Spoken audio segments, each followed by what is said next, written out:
This is a Fatal 4 podcast. Jeddah Superdome, we're sold out in Jeddah, Saudi Arabia.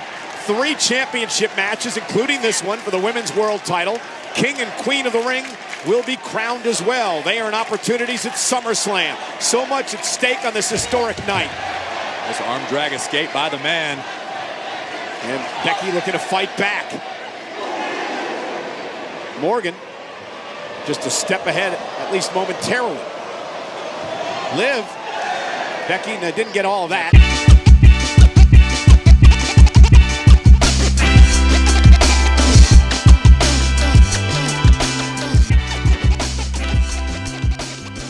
Oh, hello.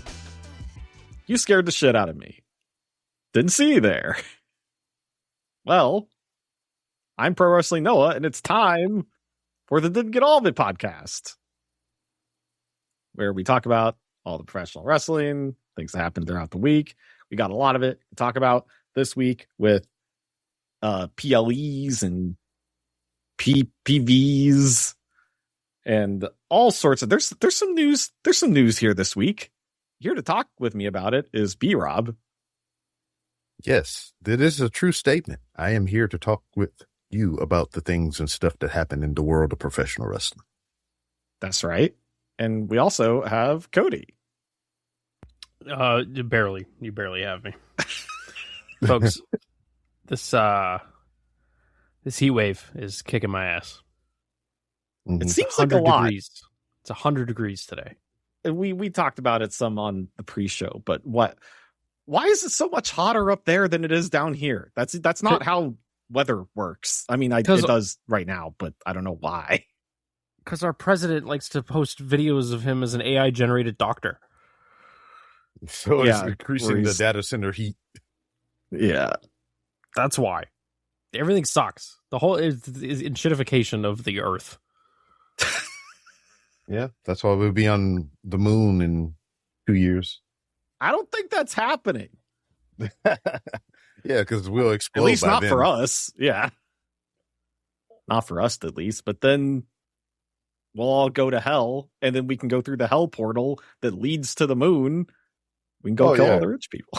Is that a Doom reference? Doom. Infest the Rat's Nest by King Gizzard and the Lizard Wizard. You be the judge. Okay. I saw the Doom with The Rock, and that's what they did. You watched that? I own that. Oh, no. How many times have you watched that? Do you think? A few, maybe. A few? Well, it's more like I watched it one time, and then, the USA special, after wrestling go off, it comes on type of situation, or I catch it on TBS, like toward the tail end or something. I think I've only watched it in full once. Dad on TBS in the afternoon type of movie. How many times have you seen just the last 10 minutes? Which is the notorious first person shooter scene. Yeah. Probably 3 or 4 times. Okay. I've seen the last 3 minutes of so many episodes of NCIS. That's true. It's true for both us and our listeners. If anybody want to do a watch along for Doom, I'm down. Is there a particular reason for that aside from it just coming up right now? Yeah, that's exactly what happened. Just because it came up right now. I was reminded of a movie. We should do a watch party. Yes. And if you would like to participate in something like that, you can hit us up on our Patreon to where it gets you exclusive access to our Discord where we do such shenanigans and everything like that. So for $3 a month, it gets you ad-free episodes and all that stuff. And for $5, you get more bonus content and exclusive episodes and things like that there. That's right. We got Music League going on in the music channel on that Discord. I think we just wrapped up like the 7th or 8th league or something. We're about to start another one. Yeah, I've been having fun with that. I've been watching that from afar. Yeah. Y'all just been talking shit about each other. Oh yeah, no, there's a ton of shit talking in that channel, but it's fun. So get introduced to some new music, and if you're into country music, please come help, because there's some people that desperately need your help in curating some country music on that playlist. Speaking of curating music, at a side, please. Since I have you two here with me, I know you two are the more musically inclined of the group. I have been invited to a pod to where I have to bring a song that I dislike to talk about it, and they put it up in a bracket format or whatever of other songs that other people don't like, and so on and so forth, or whatever. It's called Shitty Song of the Week, if you want to look it up. Mm-hmm. But I'm weird, if you haven't known over the past couple of years. That doesn't sound right. I don't know why I would think that. I'm having a hard time picking a bad song. You ever hear of a song called Disco Duck? That sounds delightful. You should do. Actually, you might like it. You should do "Trouble Trouble" by Liv Morgan. Yeah. Oh, you know what? Thank you, Kody. That's why I asked you to. That's why I asked you to. Matter of fact, I'm gonna text my guy now, because they need the song so they can prep for the show. So I'm gonna send it to him right now. Oh my gosh. I wonder what Paul Griffin thinks of his genuine thoughts on Trouble. He's not here this week, by the way. He's got some. He's looking for space to stand on that big lawn over there. You know the one. The White House lawn? Is that where that is? I don't know. I don't know. Isn't that the DC Mall? Isn't that what they've been calling it? Yeah, the grass that they put 8647 on there. Did you see that stage was falling apart today? They were like rehearsing for like Bugle Boy of Company B, and then like an LED panel fell and almost crushed a bunch of people. Oh, this country's falling apart. There's like a new funny, horrible thing happening over there every day. Oh, it's man. insane. Did you guys get up to anything this past week? Some of us saw that new Supergirl, didn't we? I did not. I did see Supergirl. And you liked it, didn't you? Yeah, I think everyone's being a hater. I don't know. It was fine. Like, it wasn't great, but it wasn't bad. I would just say it was fine. I had fun watching it. I did not hate it, but there was a good string of scenes where they cut to Supergirl rolling around a cave, then they cut to her friend in jail, then they cut back to Supergirl in the cave, then they cut back to her friend in jail. And by the third time they cut back to Supergirl rolling around a cave, I was like, please, for the love of God, release me from this scene. Please, something else happened in this movie. Was my biggest a lot of my experience. Issue with the movie was Lobo. It exists. Was so not necessary. Like he didn't need to be there. He would show up and do something, and then he would be like, okay, bye. And I'd be like, where are you going? The movie is over here. Why are you going over there? Well, the title of the movie is Supergirl, not Lobo. Then why was he there? Yeah, why even put him in there? Like, I don't know. Because he's friends with James Gunn. Lobo?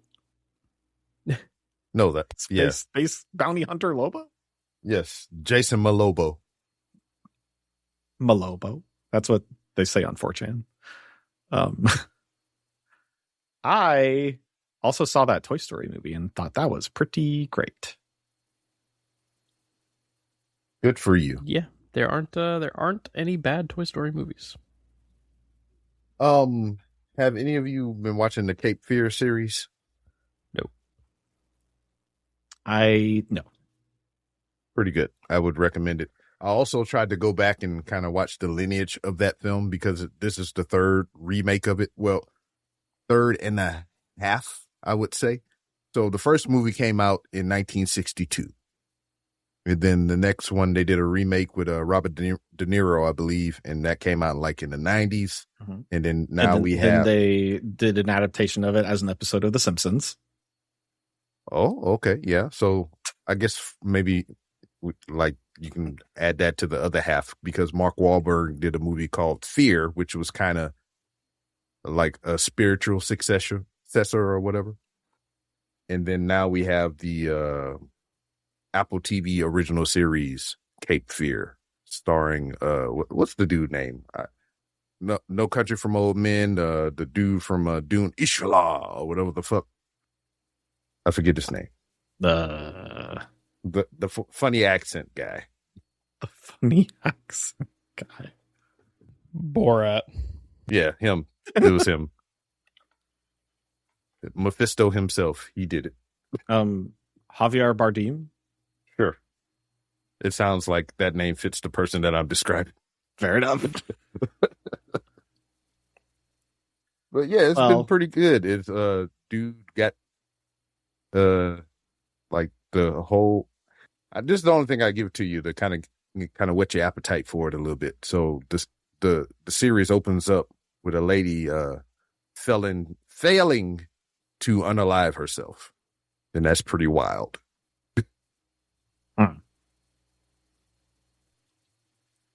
Well, speaking of wanting to unalive yourself, you guys want to talk about wrestling?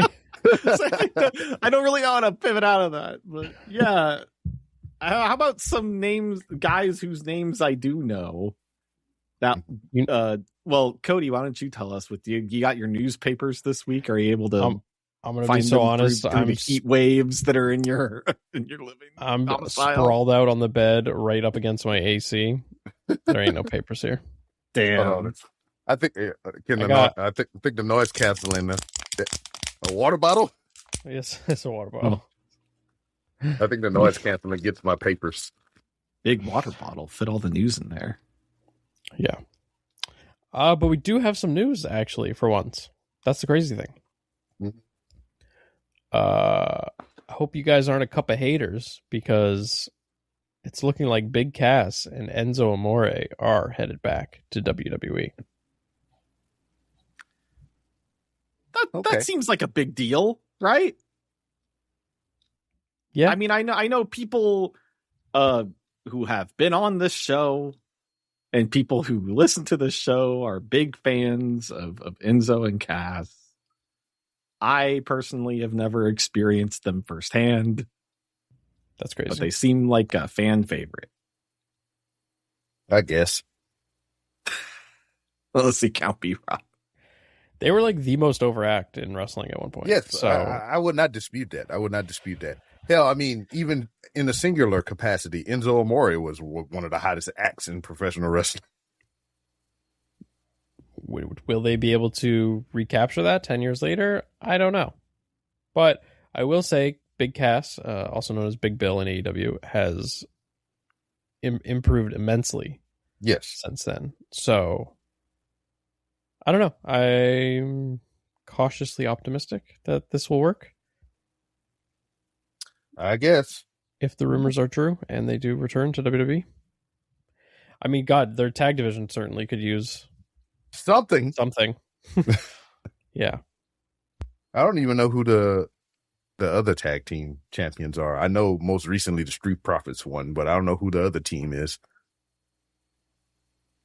Oof, is it like Angel Garza? No, I think it's R-Truth and Damian Priest. Yeah, all right. That's what it is. Yikes. Excuse me?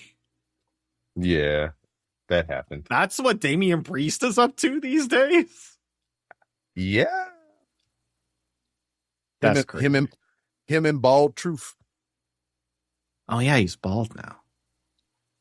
Weird.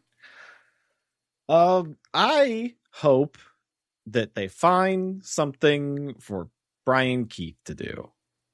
I hope so too, but it's not looking too good.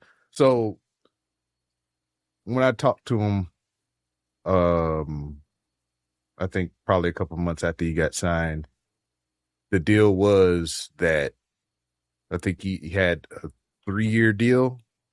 So it was like 2 and an option. So he had a 2-year deal, and the 3rd year was optioned by the company or whatever. So I think we kind of might be past that point or whatever. But like he's been increasing his indie bookings and everything or whatever. So like to me, just looking at that, not talking to him recently or anything like that, it's just like that's not a good sign. But then again, they don't do house shows over there at AEW. So like these people need supplemental income if they're not going to be on TV weekly and everything like that. I know up until supposedly Big Bill's departure that they've been doing a lot of tag team stuff on ROH. But like, I was about to say, I feel like at worst he would show up and do a bunch of ROH stuff. Yeah, but like once Bill disappears, I don't know what the plan is. I mean, the most fantasy of bookings or whatever, which was retweeted by Bandito and kind of commented on by Hangman, that you put those 3 together and have like a Wild West fucking bounty hunter stable and shit or whatever. That was a long, long time ago. But that's the most fantasy of the fantasy for me. I mean, my pants, I couldn't pull those things down. They'd be so tight. But I don't know. We'll see. B-Rob wants to put all the cowboys together. I do. Just because they look the same. They all don't wear hats. They go bang bang. They do gun stuff. That sounds like honestly my worst stable of all time. Oh man, fuck you. I would hate that. Well, what else is happening in the news? I don't know, man. Eric Young got released from TNA. Good. A lot of people are speculating that he's heading back to WWE. I would imagine in like a producer role. All right. I can understand that. I can get or an NXT coach or something, whatever. But yes, yeah, I'm down with that. You don't need to be in front of the camera no more. But like I said, man, I've been getting these small victories, man. He's another one that I wanted to shave off of that TNA block or whatever, and it happened. I prayed for this, and it came true. Yeah, it seems. I mean, we talked about it last week, but it really seems like something's going on over there. A lot of more people are leaving than are showing up. Mm-hmm. Yeah, speaking of showing up, Apollo Crews, or UA Nation, as we know him to be on the Indies, showed up in TNA. He is a part of the roster. He was a part of their recent pay-per-view that happened Friday, Slammiversary. Is he still Apollo Crews? No, he's UA Nation. UA Nation? Yeah. I thought that was just. I thought when you said that, I thought that was just like, oh, what a fun catchphrase he says. Surely his name must be equally cool. No, that's his name. UA Nation. I think his last name is Uha, which like okay, that's kind of cool. But where the fuck is it? Like Nation? It's a bad name. I mean that was his indie name before he got signed. I know, and it's bad. I guess. Got to keep up the branding. So this last note we have for news, there's not a link or anything. It simply just says ESPN wants more matches. I'm going to guess what I think that means. Okay. I assume ESPN was like, hey, you got to cut it out with the mug dog. You got to cut it out with all these fucking ads that are gumming up the pay-per-views. I don't think it's that. I'm sure they love ads. It's more of that. Apparently, the reason Night of Champions was 6 matches, which is like kind of a lot for WWE as of late. WWE. Yeah, they normally run like 4 at these things. It's because ESPN approached WWE about adding 1 or 2 matches to the lineup to help bolster their standalone value of the PLE streaming on ESPN Plus. Mm-hmm. Like, hey. Good. We're having people spend $30 a month on this thing. Maybe give them, I don't know, some value for that money. Yeah. So hopefully it remains that way for people that watch these things because, the 4 matches it's bullshit. It's 4 matches and 2 hours of ads. It's crazy. It also just sounds brutal to watch. I mean, it sounds like what a lot of other streaming services are treating their content, in that they aren't expecting people to be fully engaged with it all the time, and that it's more of a second screen experience where you're either looking at your phone, or the way I treat most WWE programming, which is with a nice video game in my lap while wrestling just happens to be on in the room. Mm-hmm. And that does not make for an engaging or exciting product. Yeah, I mean, but then again, they don't make an engaging or exciting product right now. Unless Danhausen is there. Yeah.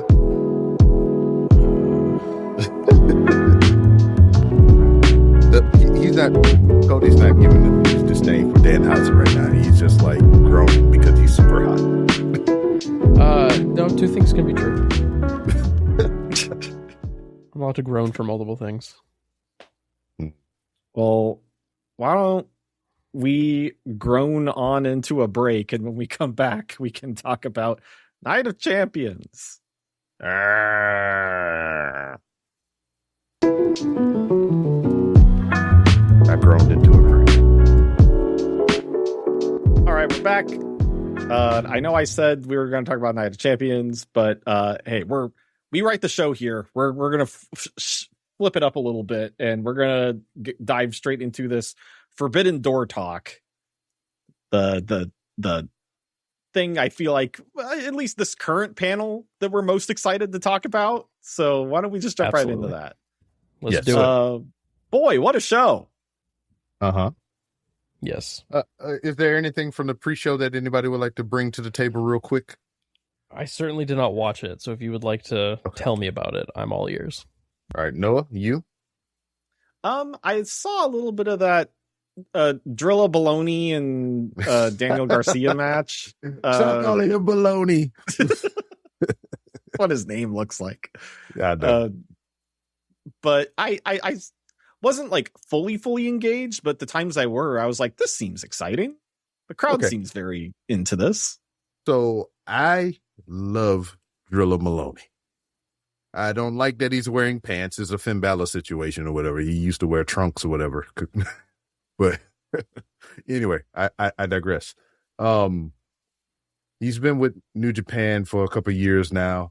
Originally, he was brought in as a part of United Empire. That's Will Ospreay's former stable, or current stable. If you're watching the product, there's a little bit of turmoil there with his allegiance to it right now, seeing that he is the 6-man never overweight tag champions with that stable in Japan. But anyway, Maloney betrayed the United Empire, and he went over and joined the Bullet Club, which, you know, the Bullet Club is more or less nothing now, because they kind of grinded it down to nothing there. It's been so many things that at this point it doesn't really mean anything.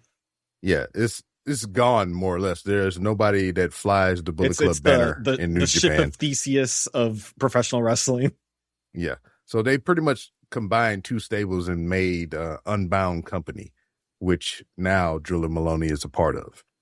So he's a good singles guy. He's been predominantly tag team since he's been in New Japan, but he had some runs in the, I think, Super Junior or the G1 and all those other things. He's competent, and he has a move called the Drilla Killer, and that shit is wild. It's more or less like Brody King's Gonzo Bomb or whatever, but with an extra step. Okay. I'll have to look that up. Mm-hmm. Yeah, but he got his ass handed to him this whole match. Danny Garcia showed the fuck out, but ultimately, you know, they gave the win to Drilla. You know, he pulled out the Drilla Killer, as I stated before, and he kind of eked out a win. I mean, I guess they're trying to do something more with Daniel Garcia, because he's been involved in just about everything that's been going on in this product, just about at some capacity, whether he's talking shit, you know, jumping people, whatever.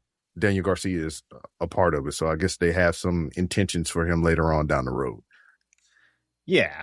And you gotta give the New Japan people some wins on Something, the dual show.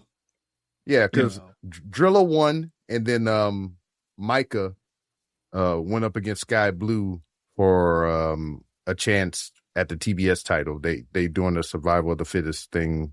Yeah, or whatever. The qualifying match for that. Yeah, so Micah won. Match. Yeah, so that's 2 that you got right there for Japan that won. And then we had Divine Dominion defending their tag titles against Thunder Rosa and CMLL's Olympia, which she is a very big, muscly lady in a mask. And it was what it was. Divine Dominion reigned supreme. Yeah, it was fine. And I'm gonna be real. This first match on the card, Young Bucks and what was it? El Sky Team of Mystico and Mascara Dorado. And Unbound Co. of Shingo Takagi and Titan. Yeah. I'm gonna be real. This felt like a 4th buy-in match. I was not really paying much attention to this thing. Yeah. I mean, I didn't have any high hopes. I mean, I love Titan. I love Shingo or whatever. But it was like, that was another one of those little victories I got. Because I was like, I looked at this card before they announced a lot of the pre-show stuff. I was like, hey, man, this card needs a lot more Titan. And I got him. So I'm thankful for those small victories once again. I'm glad for you. But this match was 17 minutes and 50 seconds. And I think the last 7 minutes and 50 seconds of it was the best part. Because they did the thing that AEW is known for. I'm going to kick you, you kick me, then we do a thing, and then we fall out, then the next person come in, hit a finisher, hit a finisher, hit a finisher, hit a finisher, hit a finisher, hit a finisher, hit a finisher, tag team spot. And yeah. Also, AEW thing. That's a Young Bucks thing, my friend. More so here because the Young Bucks are here. So makes sense that something like that would happen. It'd be that way. But yeah, Young Bucks won, as you say. Yeah. But then I feel like I really locked in for the next match, which seems like the crowd was very locked in as well for Kenny Omega versus Zack Sabre Jr. Which, like, as it was happening, I kept seeing people on, Blue Sky being like, wow, this is professional wrestling. Check these guys out. Yeah. And I mean, this thing was, very engaging. Yeah. I'm not going to lie. I kind of tuned out a little bit. I mean, I'm familiar with these two individually and, kind of opposed to each other. So I kind of tuned out a little bit. But when I did, as you said, lock in, I was thoroughly entertained. This was the third longest match on the card. Damn near 30 minutes. And they worked for it. They certainly did. And, like you were saying, pretty, trademark AEW, like, kicking out of a bunch of stuff, but they really did it in such a way that it felt earned. Yes. And then also, like, Zack Sabre Jr. is known for his submission prowess. Yes. And we saw a little bit of that from Kenny Omega to an effect, too. He did a lot of Yuji Katamis and a couple of transition moves and everything like that. So he was saying that, like, I ain't no slouch either, motherfucker. I could do some things. Yeah. Yeah. And then speaking of technical submissions, we also had Jon Moxley defending his Continental Championship against Bandito. Which we need to give Bandito more things. We do. He's a big, strong boy. I love that gorilla press slam that he does or whatever with the one arm. He spins him around. It's crazy. I love Bandito. And I don't know. I was hoping he'd walk away with this. But like like the news on this match though, this wasn't Moxley's original opponent. So it was supposed to be one of Will Ospreay's stablemates in New Japan, Cal Newman. He is the former IWGP World Heavyweight Champion. He just lost to Yota Tsuji at their last big event, but he was supposed to be in this spot. But during his last title defense where he lost, he also sustained an injury. So it took him out of this match and made them call the audible for Bandito.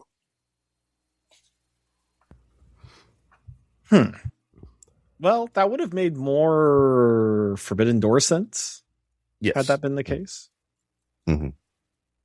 But, I mean, I still like this. Mm-hmm. Oh, yeah. It was good. I mean, Bandito is a adequate substitute. Yeah.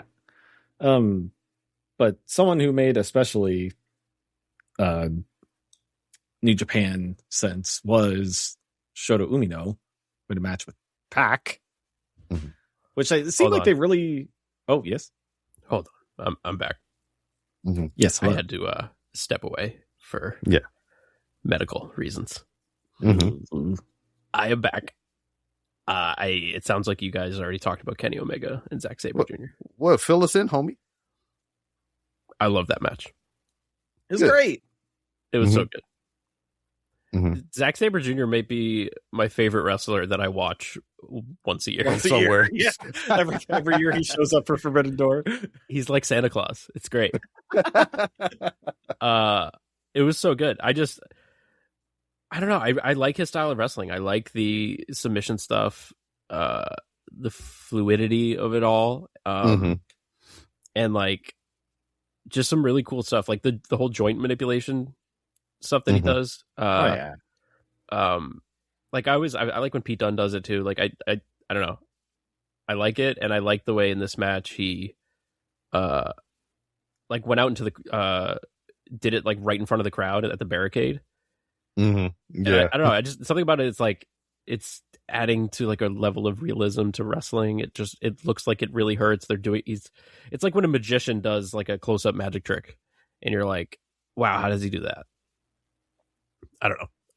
I really enjoy it, and all the stuff like outside the ring was really good on the announce table when he had him in that like octopus lock or whatever it was, and then they just like did a barrel roll off the announce table. Yeah, do a barrel roll. Great stuff. Yeah, I don't know. I really enjoyed that match. Yeah. Did you have any thoughts Mox and Bandito? No, I did not care for that. Yeah, you're not really a fan of either of those guys, from what I know of your taste. Nope. And the opening match, all I wanted to say was that was also not for me. It was like too much. It was like the worst kind of Young Bucks match where it's just too much. Like I do a spot and then someone else does the same spot, and then another person does the same exact spot, and then oh my god, a fourth person does the same. Yeah, and they all fall down. Like just too much of that. And I'm sorry, but the Mascara Dorada, he sucks. He's really bad. He was slipping and sliding everywhere, like totally botched a Hurricane Rana to the outside. Like, I don't know, man. Not very good. Mystico's cool though. Yeah, I like Mystico. That's odd to say, seeing where he came from up until now. But all right, I'm back and ready to talk about whatever you guys were about to. Oh, Shota Umino and Pac. Yeah. Yeah, B-Rob, tell me about their past, because it seemed like they really were trying to like have that front and center for as like, you know, the storytelling element of this match. Well, they've only had one other one-on-one match, and that's when Pac had the international title that one time where he disappeared with it and was defending it overseas and everything. So like Rev Pro and stuff. Yeah, so these two met in the UK or whatever, and they had their first one-on-one match there, and I believe Pac won then. So this was kind of like Shota's get back on that. I mean, he's been he's evolved somewhat as a character since then. So this was like a different Shota Umino going up against Pac this time around. He is the global heavyweight IWGP global heavyweight champion. So Pac was vying for that in this match. And Shota Umino has paid for his sins. So, I mean, if you watch this match, this motherfucker took all the spots. Yeah. He took a awesome bomb from in the ring to the outside through a table. And Pac just thoroughly spanked the shit out of this young man. You know? And it was kind of gratifying for me in a way, because, you know, if you listen to us over there on Didn't Get All of It Japan, we talk mad shit about Shota Umino because he had so much promise in the beginning, and then he just kind of turned into a turd for a little bit. And it's not so much his fault as much as it is New Japan. But at the same time, you know, there's been historically professional wrestlers that have been given shit and turned it into chicken salad or whatever, however that saying goes. And Shota Umino has failed to turn shit into anything else other than shit. He kind of made it liquidy. It's the shit salad. Yeah, you made a shit salad. But like, even when Gabe Kidd was a prominent part of New Japan, him and Shota Umino got into it before a G1 tournament, to where I think Shota tried to be Mr. Steal Your Girl, and Gabe Kidd beat his ass, and he was injured for most of the G1 tournament. They tried to make a story out of it, but they couldn't do it, and Shota looked like shit for it, just because on a human level, that was some foul shit. Then they tried to push him for the world title when he was clearly not ready, and he, you know, did not help himself. He didn't do himself any favors and everything. And, you know, he got a lot of hate for that. So now, as you may have heard from commentary or even see on his gear, it's a second era or second chance or whatever. It's a part of his character now. It's like, this is his second time around. Like, all right, okay, we're going to try to do this right now. We're going to reintroduce this character to everyone. Yeah. So they do it good this time. Yeah, they're trying to do better with him. But, like, he thoroughly paid for his sins in this match. Okay. Well, I'm glad that he got to hang on to his title. Also, as I stated before with Mox and Bandito, this was a similar situation. This was supposed to be Gabe Kidd. But since Gabe Kidd had visa issues, he was not able to show. So now Pac is in this place. Well, I'm always down for, well, I guess Gabe Kidd would have been Death Rider's representation anyways, but I'm always down for Death Rider's representation. Yes. They had a decent amount of stuff going on in the show. Now, this is what I want to know, if Kody is still alive and coherent with us. I'm some of those things. What did you feel about Tekla and Starlight Kid? I thought, like, it was fine, but it really didn't do much for me. I was gonna have to ask you about, who was the guy in the crowd? Okada? That's the owner of Stardom. Yeah, he's the owner of Stardom. Okay. And my favorite part of the match was how they kept cutting to him in the crowd, just being like, oh, fuck, oh, shit, oh, no. Yeah. He sold at the end, like, Tekla goes out there and, like, slaps him with Starlight Kid's mask, and he sold that like a fucking cannon to the face. That's just how he does. Because, like, he's been attacked multiple times by Tekla, like, prior to this and during the build up to this match and everything, and he just, like, flies 10 feet every time something happens. Yeah, I don't know. I'm not gonna lie. There was, like, definitely a lull period in this show for me, like, from Moxley and Bandito, and then, like, the next 3 matches, where, like, none of them were necessarily, like, boringly awful or anything, but it was just kind of like nothing really caught you. Yeah, like, okay, that was 18 minutes of wrestling. Like, I don't know. It just, none of it moved me. I mean, I didn't have too much on this either. Noah, did you have anything? Not particularly. All right. Well, what do you feel about for the next match, Cope and Yeah. Cage and the Dogs. Yeah, I did not really. Similar to Cody, just didn't really feel anything about this match. Me neither. Yeah, like it was fine. It was a tag match. It was definitely more of a vehicle for what happened at the end. Yeah. Yes. Which was the surprise return of Switchblade. Yeah. I like Hard that Blade no more. Mm-hmm. He cut an amazing promo on Dynamite. I like that shit. I forgot that he was gone for so long. 460 something days. Really, it was over a year. Okay, because like it doesn't feel like that. I don't know. Time keeps on slipping into the future, my friend. I guess so. I just because he returned and I was like, oh, Jay White. Yeah. Where has he been? And then I was like, wait a minute. I started thinking about it. I was like, he has been gone a while, hasn't he? Yeah. Well, I guess because I've been engaged with Bullet Club Gold like the whole time they've been doing their thing. And, you know, like I feel like Juice Robinson like got hurt and came back before Switchblade did. Yeah, wild, right? Shit, Colton came back from injury faster than Jay White did. Yeah. Crazy. Part of me was worried too that he was going to attack Cope and Cage. Yeah. At the end. Like it felt like after he helped dispose of the Dogs and then he was like kind of celebrating with them in the ring. They was for a gonna second do a there, I little was more. worried. Because that's basically what they did last month with Kyle Fletcher. Yeah. You know, he returned into like a big babyface pop and then immediately turned. Or not even turned because he was a heel when he left, but like I thought that's what they were doing here with Jay White, and I'm glad they didn't because I want something different. Yeah, there was also some follow-up on that on Dynamite to where right. Cope and Cage kind of had a disagreement because of his involvement in, you know, with his return and all that stuff. Because when Switchblade was there, him and Christian was beefing. So now that Edge and Cope, I'm saying Cope and Edge.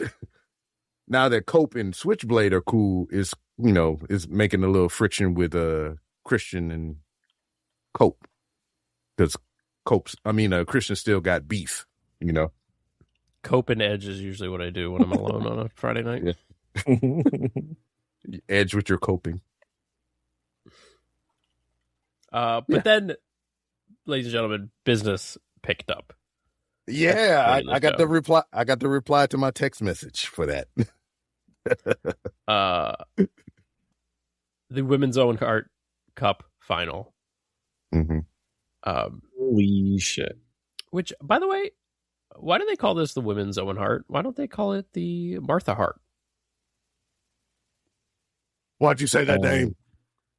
Why'd you say that name? Is this a reference that I don't get? Batman v Superman. Martha. Yeah. Yeah, I don't get that. Anyway, Mercedes Moné wrestled Maya World. When I saw this match, I texted Kody because he hadn't watched it yet. And I was like, verbatim, Kody, you're going to love the Mercedes Maya World match. And I got a GIF response of how you know. B-Rob knows me so well, I guess, because he was not wrong. I did really like this match. They went for a while. Almost 25 minutes. Probably the best women's match this year so far. Maybe. I think so. Yeah, it's definitely up there. I put it in my match really of the year contender list. Yeah, that's for sure. Man, I was like, just like 10 minutes into this, I was watching it. I was just thinking, like, Mercedes is so good. Like, I think she's one of those, like, people say this all the time, but like, I think she could go out there and have a 5-star match with a broom. Like, it really does not matter who she's wrestling. She is just so damn good. Because this is really my first exposure to Maya World has been this tournament. Yeah. And like, obviously this is like the biggest match she's had. And I was just kind of watching it. I was like, she's okay. Like, she's doing her role, but like Mercedes is just so damn good that everything she does makes her look great. But then, 10 minutes into the, more into the match, Maya started pulling out some cool shit too. And I was like, all right, like, I think she can go. And this is just a great fucking match. Mm-hmm. I don't think I've like bitten on anything in a match as much as I did when Maya had Mercedes in that crossface. Yes. And like She had her Mercedes in the was like statement. reaching for the ropes, and then Maya kicks off the ropes to get back to the center of the ring. Like She that stole whole Mercedes' exchange move. was just like, oh my god. Yeah, she stole Mercedes' move. It's also crazy to me to see them talking about like, oh, Mercedes, like, or rather Maya looked up to Mercedes growing up and like wanted to be like her. And I'm like, that's crazy. Mercedes is so young. Yeah. But But like, Maya's even younger. I know. Yeah. Maya's so young, and Mercedes was doing this shit 10 years ago. I know. Maya World is 23 years old. And Mercedes is only 34. Mm-hmm. So Crazy. Maya World debuted in 2022. She has a tweet from back in 2022 where she went to a meet and greet when she was Sasha Banks, to where she was like, that's her shit. That she, so it shows that this is a full circle moment for her, So I appreciated all that shit. Plus, she's down here, wrestled for New Texas Pro, down here, wrestled for Booker T and everything or whatever. I got to see her live, do a lot of stuff here. So, like, I was behind her the whole fucking time. Her and Hyon. Mm-hmm. Yeah. Great stuff. Mercedes won, and she's going all in to face Yo, the world champion. I was like, yo, Tony Khan, you could do something cool if you let my girl win. But I mean, I understand. Yeah. I mean, because it was history either way. I mean, just the fact that she got to the finals was enough for me, But then Sasha, or Mercedes, first ever back-to-back champion for the Owen Hart Cup. Hell yeah. We love to see it. It'll be interesting to see who Tekla drops the title to between now and all in. Because there's retribution coming up. Yeah, sorry folks, that ain't the match. It's not going to be Tekla and Mercedes. This I feel like I would expect, Kody, for you to not be into this Death's Door steel cage match. Interesting. Just like with the amount of shenanigans that happened, I feel like would maybe not be to your taste. Guess what, Noah? Uh-oh. Joke's on you, because I fucking loved this match. Yeah! What did you guys think of the cage? I thought it was cool. It was different. It's unique. It stands out. It's a big circle. But my biggest issue with it is the name. Death's Door? Yeah. That's so lame. Yeah. Like it's Forbidden Door. It looks like a big circle. Like the Forbidden Door logo.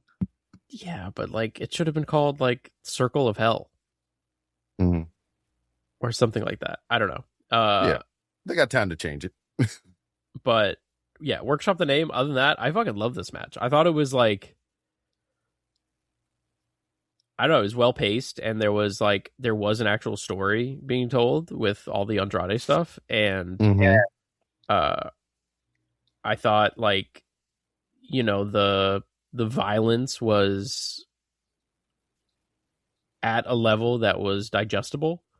Uh-huh. Like it was really silly and hardcore. Like I loved the whole backpack bit. The backpacks were so good. Like the best one was Takeshita's, for me at least. Oh, that was very good. The middle finger, yeah.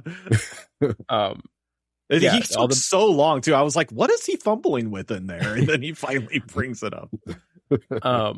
All the baby faces showed up with backpacks, and I think it was Kyle O'Reilly who brought out the Nintendo Entertainment System, and I don't really understand why, but like it was cool. Yeah, he blew the cartridge before he hit them with it. Yeah. Although Hey, if he really wanted to do some damage, he would have shown up with an original Xbox and some Duke controllers. That's how you really fuck someone up. That would be murder on live television. We can't have that For real. But like, did you catch the spot before he used the Nintendo though? He whispered to it. He's like, "I'm sorry, I love you." And then he hit it with the Nintendo. That's good. The best part though was the clothesline with the controller. Yeah. Like, and Kyle Fletcher sold that so well. Like, it really looked like he got choked on that thing. It was great. He wore it around his neck for a good bit too. Yeah. Oh my God! And then Darby Allin. God. Just he went eyeballs first into those tacks.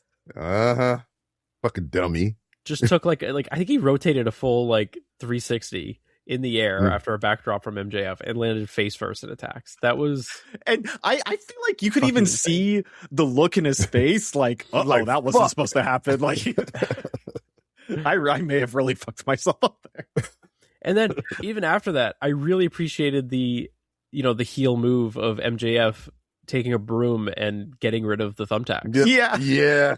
Like, I feel like I can't recall ever seeing that before, and it's just such a simple but smart spot because it obviously gets you heat. The crowd wants to see the thumbtacks. The heel's getting rid of them, but it's also practical because it's like, okay, now they don't have to wrestle on these tacks the whole time. Like, whoever came up with that idea was just kudos. That was very smart. Also, freaking what I would like to say though, Leo Rush in the bag. Leo Rush in the bag was killing me. I feel like Leo Rush's current gimmick is pretty divisive. He's the spooky little Gollum drippy guy. Gollum drippy guy. I think he is currently at his strongest when he is playing off of the conglomeration. Like all the, his vision's based on movement thing that they do. And them bringing him out as essentially a piece of plunder to mess with the Don Callis family was really funny. And then their reaction of we got to put this fucker back in the bag. We got to get him out. We got to put him back. They put him back in the bag and they wrapped it with a chain. Yeah. Also, he did full on turn into Gollum for a second when MJF had the dynamite ring. And he started my precious. This is good stuff. The good shit. But what I also like to bring up, throughout this whole pay-per-view, the great use of the tables. They hit them shit straight on all the time, except for Kevin Knight. Mm-hmm. Oh my god! Straight on, but it didn't break completely. Yeah, I mean it was 2 layers of tables, right? And he only went through the first layer. The first two, which is not too bad. I'm wondering what the crowd thought of that moment because him and Darby Allin go up there, and then he's going for a bag, and then the bag explodes and he falls down. On commentary, they're like, "Oh, Darby booby trapped the bag," but to the crowd, they're like, I if I were there, I'd be like, what the fuck happened? Why'd he explode? Yeah, they probably thought Danhausen was there. One of his leftover bags. So the baby faces ended up winning. I think it was Jake Doyle who took the pin, right? I believe. I think so. And after Jay Driller. And so that meant Mark Briscoe got a title match. And then he immediately said that he wants it this Wednesday. He's not going to wait. So on Dynamite, we had Mark Briscoe versus MJF for the world title. And it was a bloody affair. It sure was. And MJF won. Yep. Yeah, that was expected. Yeah, pretty much. I wasn't too upset about it. Yeah. But let's talk about this main event. Let's. You know, you know what?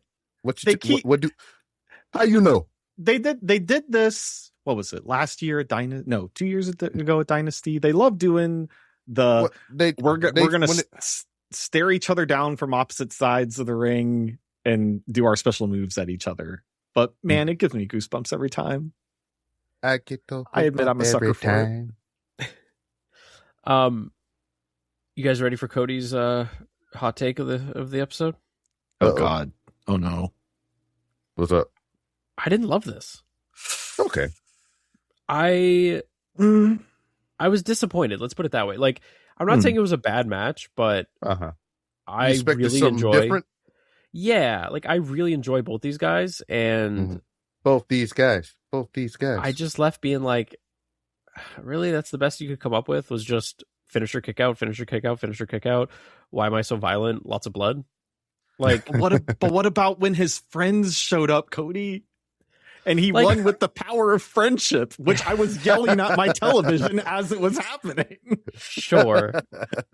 Like, I don't know. I feel like maybe if they had just trimmed, like, because this was a long match. This was like 35 minutes.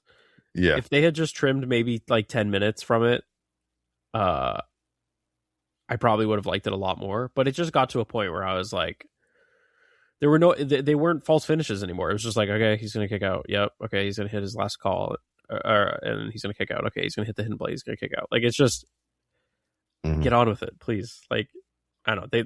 It lost me after a while, but it wasn't bad. I'm not going to yuck anyone's down. Like, if you enjoyed this, like, I totally don't blame you. I don't think you're crazy. Like, and that's a fair criticism. It's like, if that's not your thing, then that's fine. Yeah, not my cup of tea for, I don't know. It's just I think Shawn Michaels and Undertaker at WrestleMania ruined like an entire generation of wrestling because everyone's just trying to do that. And somebody brought that up on the Japan pod. Yeah. Sometimes it works. Sometimes it doesn't hit. And this was one of the times where it didn't hit for me, but I don't blame you if you liked it. Speaking of hit, that damn hidden blade-esque move that Swerve did in retaliation, that shit was wild. When he just no-sold the like Will's hidden blade and hit him back. Yeah. That was crazy. And then later on, I think Will no-sold a house call and shit. So that one he took from the stairs was cruel though, when he was like messing with Nana and then got like sucker punched by the house call. That was cool. Yeah, right off camera. And then like they both gave shout outs to Hangman throughout this match. So Will did like the buckshot hidden blade, and I think Swerve did the Swerve did a dead eye. Dead eye, yeah. Also, so I wonder what exactly, like, I'm trying to remember Hangman. We last saw him lose the match with MJF, right? He hasn't been around. Yeah. Yeah. Okay. I wonder if and what he does at All In. If this was like, are him and Swerve gonna get involved in something together? Like, are they? Are they gonna wrestle? Are they gonna team? Like, I don't know. But is it? Yeah, I don't know. Yeah, you pretty much have to start something fresh there, because I feel like the thread is, they've let go of it for long enough to where they kind of need to. It'd be hard to pick up where they left off. I wonder if I'm thinking they either go the direction of Swerve and Moxley at All In, or if Hangman's involved, then maybe it's like Swerve and Hangman versus Moxley and whoever, Claudio or someone from the Death Riders. But I mean, it looks like as far as our All In goes, because we have time before we get there, it looks like they're pointing towards Will and Omega. Right, because they've been telling that story with like their for a while, like, very serious like backstage promos between them at the beginning of episodes lately. They even had a one here. It's just like because Mox gave Will the they showed it on Dynamite, but it happened after the match where Mox like wanted to patch in Will into the Death Riders officially, which he did indeed, take the patch and join the Death Riders on Dynamite. But I think Omega approached him after that fact, after he got the offer, and he was like, "Hey man, don't need to do this, but I'm gonna see you down the road, motherfucker." Yeah. And then like even MJF kind of even infused itself into that conversation too. So it seems like, it'll be Kenny, MJF drop it to Kenny go to All In to face Ospreay. I mean, maybe because, right, they announced next week Kenny Omega versus MJF for the title. Yep. Which surprised me, right? Because they do have another pay-per-view between Redemption now and which is in Canada where Kenny is from. Yeah. So it's weird that they're not saving this match for then, unless they're gonna like MJF cheats and then they run it back at the pay-per-view. But it is interesting because I could see them going either way. I think MJF and Will Ospreay is a match like that you could absolutely headline a show with. Yeah. But I think I want to see Kenny and Ospreay more. So I don't know. It'd be interesting. See what they do. Yep. Yeah. Well, I would say the last 3 matches of this pay-per-view were like made up for it. Some of the best of the whole freaking year. So, and you know what's so funny is if this was a WWE show and it was like only 3 matches and it was just those 3, it'd be great.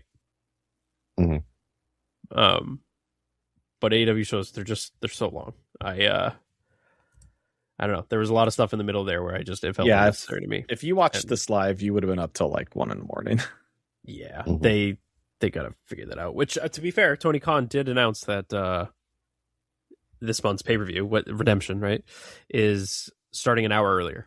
So yes, that's good. That's good. That is very good. I might be more inclined to watch that one live because I don't know. I can't do it. Like I literally just can't. I fall asleep, and it's not even like, oh, the show's so boring that I'm falling asleep. It's just like so late in the day. It's just so late. It's and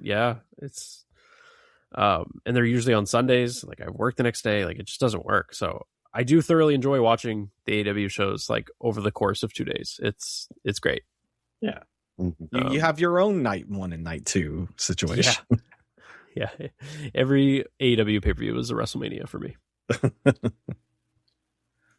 All right. Well, that was another Forbidden Door in the books.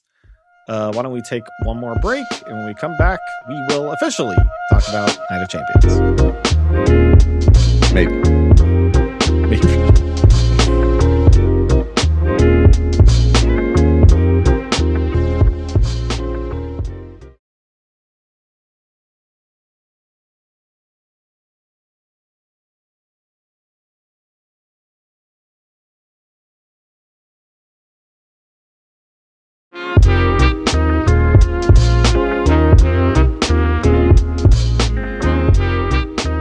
We're back. We're gonna talk about some Night of Champions to the best of our ability. Because gotta be honest, the most I've seen of this PLE is the top 10 highlight reel on YouTube. And which I also watched with you. But you saw some of this, didn't you? Yeah, I saw half of this card. So the 6 matches, I saw the first 3. All right. And when I say I saw the first 3, I mean it was on while I was in the vicinity of it. Oh. Well, were you like putting together a Sega Dreamcast or something while it was on? Yes. Can I come over and play Soul Calibur? Yes. Okay, great. What'd you think of Oba versus Jay?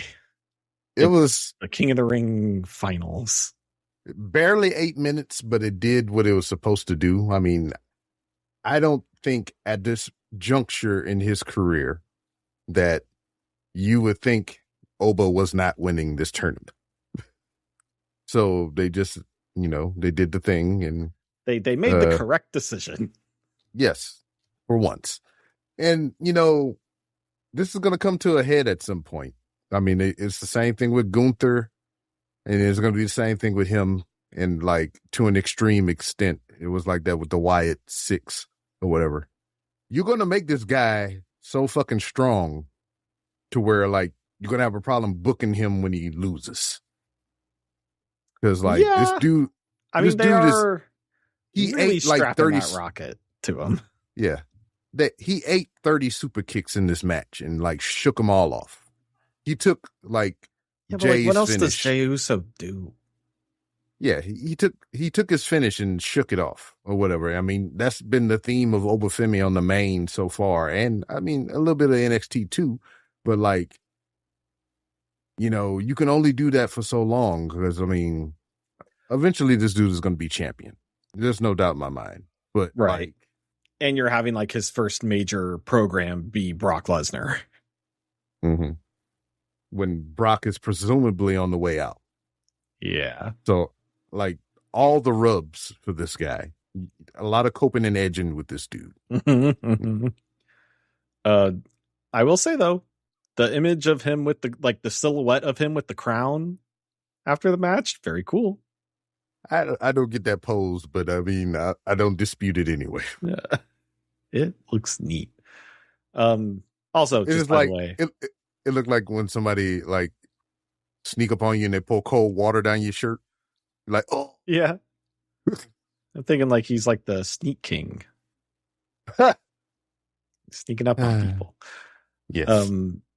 Also, by the way, if you are detecting the absence of Kody, it's because it's so hot in Boston right now that his microphone melted. So he has left this episode. Yeah, he had to go jump in the harbor with a bag of ice for all the tea over there. Yeah, that's right. Io Sky and Liv Morgan, Queen of the Ring tournament final. Fun match. I mean, Liv showed out, and you know, there was a point in the match where Io sustained a leg injury, and they played that into the program on Raw and everything. So, but she sold as best as she could. She did all the work on that bad leg, and man, a lot of good counter wrestling in this match. So it was pretty damn good. Yeah, pretty damn good. Out of the 3 matches that I saw, this was up there. That's good. And I guess I like where this leaves them in the story as well. Mm-hmm. That like Io can come for Liv's title now. Yes, as soon as she won, she told Liv that she was coming for her at SummerSlam. Yeah, so that'll be good. Yeah, Minnesota. And Liv is also blaming it on Danhausen for cursing her prior to this match. Yeah, I did see that. Yeah, more Danhausen shenanigans. Yeah. Seth Rollins and Braun Breaker in a steel cage. These two beat the shit out of each other. Yeah, the clips I've seen of this look pretty great. I'm not gonna lie. Mm-hmm. They did one of my favorite spots, which is, you know, like towards the end when Seth Rollins was about to do the stomp and Braun Breaker's like, wait, now stomp me. Now, like, okay, I've accepted my fate. I'm real mad about it, but yeah, now kill me. Mm-hmm. So there was a thing that people were asking about for this match or whatever. A lot of people on I think the Netflix replay or whatever. I don't know how it was live. I didn't watch this live, but when Braun got busted over, I believe it was on the superplex through the table. He sustained a cut over his eye. He was bleeding pretty bad or whatever. But on the Netflix replay, and I can verify this because I watched the replay, they blurred his face out. So a lot of people are like, why did they do this? Why did they do this? Well, in association with Riyadh season and Saudi and all that other stuff or whatever over there, they don't do that. They don't show that. So it wasn't a Netflix thing. It was a Saudi thing. I thought they loved blood over there. Anyways. We had this conversation offline. Mm-hmm. A lot of mud, money soaked in a certain viscous liquid of a certain color. But yeah. Anyways. This out of all these matches, I would like to find a way to maybe see this whole match because it looked pretty great. Yeah, it was some fun plunder. I mean, Seth took like mini moves into piles of chairs. Yeah. And everything. But so for me, in my 3-match viewing of this card, it goes Seth Braun, Liv Io, then Oba J. So 3-2-1. Lil Yachty made it all the way over to the crown jewel of Saudi Arabia. He sure did. And he beat on Ricky Stanks with a stick. Yeah, and gave him a people's elbow. I don't like that. That's the shit I don't like. Yeah. And congratulations to Trick once again for getting married. Oh yeah, that happened. Mm-hmm. Yeah, that's nice. Lovely wedding. Lovely wedding. You were there? No, I saw pictures. Oh, okay. Jade Cargill and Tiffany Stratton. The first clip I've seen of this match was like Tiffany did a tope to the outside, and then she was caught by Jade, and then Jade like threw her into the ropes from the outside, and she bounced back, and then Jade like gave her a knee that just like seemed like caved Tiffany's face in. Yes. It was definitely Tiffy time. Tiffy time for Jade's knee. Yeah, Tiffy concussion. Best fucking CTE ever. Tiffany won, but it was via a whole slew of shenanigans. So at some point, Cargill's baddies got involved and everything. Sure. And in retaliation, some of Tiffany's new friends showed up. So it was Charlotte Flair and who else? Oh, Michin? No. It was to help. To help. It was Charlotte and somebody else. I couldn't say. I forgot just that damn quick. We watched it together, Noah. We did. It's really important if you can't tell. Yeah, but ultimately it was Charlotte that kind of like gave Tiffany the upper hand to beat Jade because she took the United States title that Jade tried to use, and she hit Jade in the head with it while the ref was distracted, and she got the pinfall. It was goddamn Chelsea Green. Yeah. It just came to me. It just came to me. But yeah, that was a thing. Shortest match on the card, most plunder outside of the steel cage match. Yeah, that's fine. The main event, triple threat for the undisputed title, Sami Zayn, Cody Rhodes, Gunther. This was the match that I feel like had people talking the most. And by people, I mean my coworker that came up to me the day after and was like, "Hey, did you see Sami Zayn won the title?" And I was like, "Yeah." He was like, "Was there anything like leading up to that?" And I was like, "I don't know."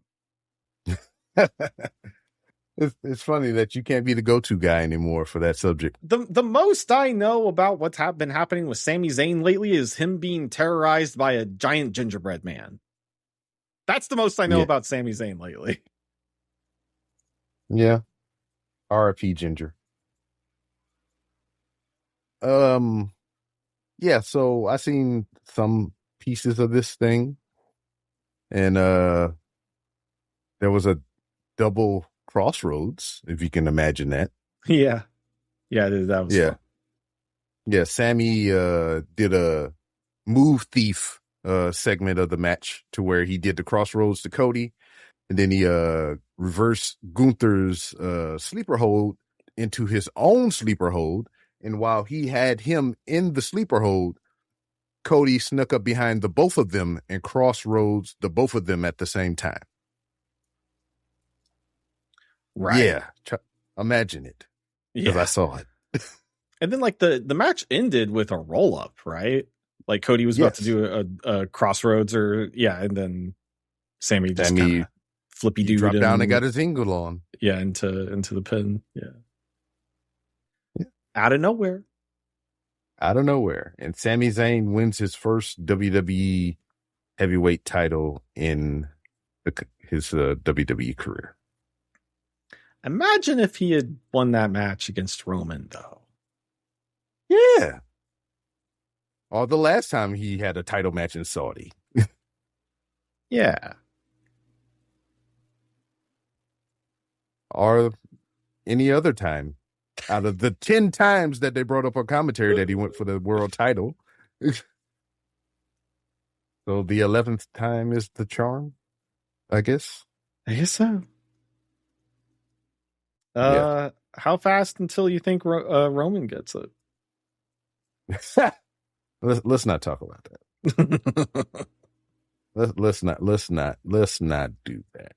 But what do you think is next for Sammy? I mean, how you think that's going to go? You think he's going to get a one-on-one with Gunther, a rematch with Cody? What's up? I mean, Gunther would make sense. Mm-hmm. So that they could run that back, because that was like what, WrestleMania 2 years ago for the US, the Intercontinental. Mm-hmm. Was the last Something time like they that. had like a big program? Yeah. Yeah, because it was him and Gable vying for that spot to dethrone Gunther. Yeah. That would make sense.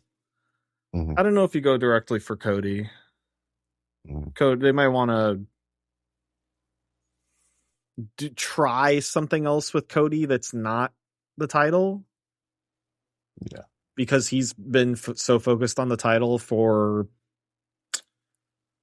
gosh, years.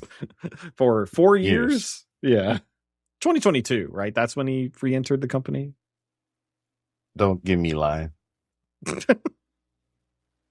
Don't make me lie to you. It was WrestleMania 35.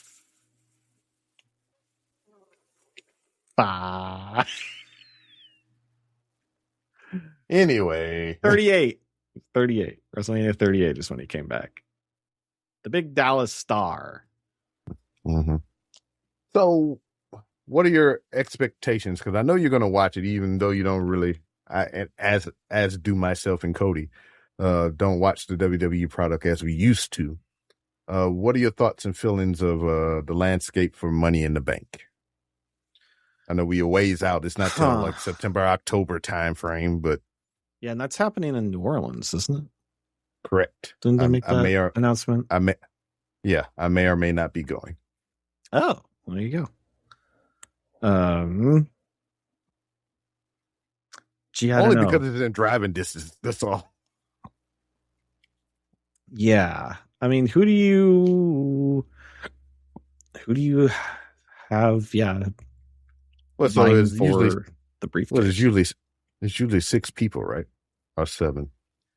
Oh no, I'm glad Cody's not here. Don't look at me. Let's see. I'll give you 6 people I like to see in the Money in the Bank. For shits and giggles, off top, Danhausen. Sure. Chad Gable. Joe Hendry. Joe Hendry. Yeah. Ricky Saints. That'd be good. Carmelo Hayes. Mm-hmm. And if I got to throw a 6th one, my personal preference, Montez Ford. Just cause. Give him another shot at that singles run. Yeah. Those are my 6 for the men. Okay. The women that we don't have too big of a pool to pull from there, man. I mean, we could just people who don't have titles. Yeah, just people who don't have titles. And then I don't want to say Michin and B-Fab. well, hang on. For the men, why don't we get Enzo in there?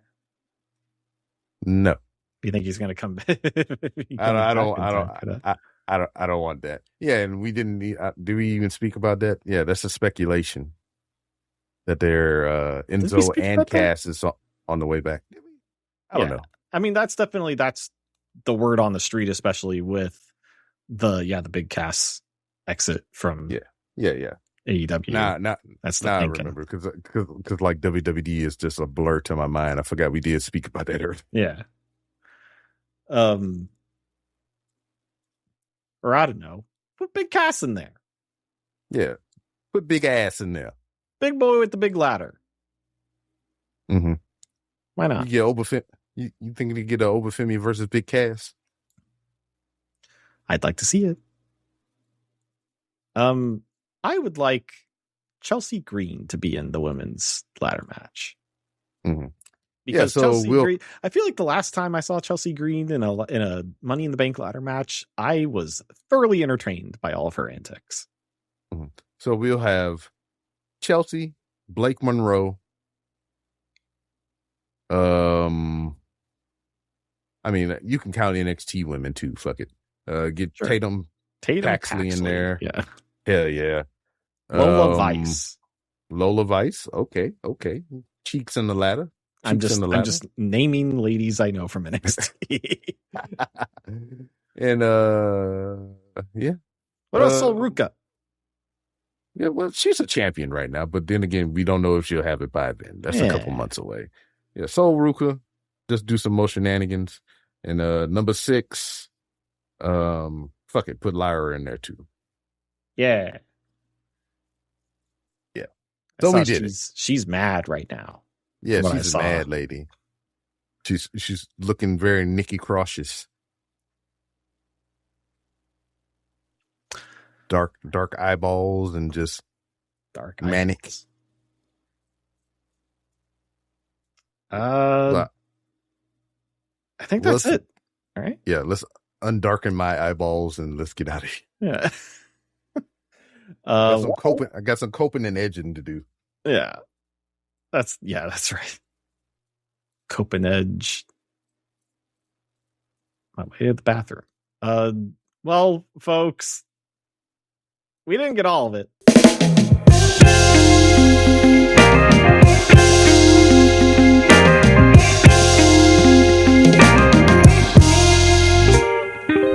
But we'll try again next week.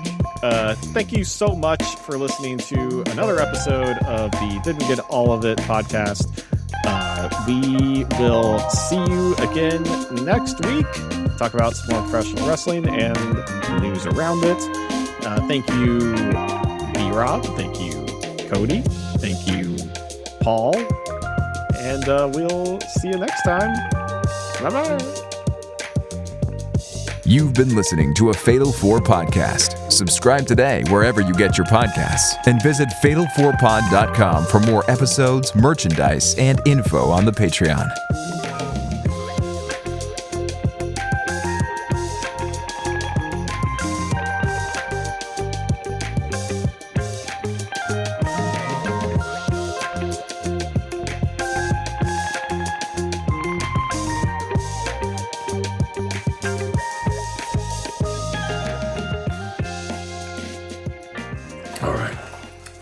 Done.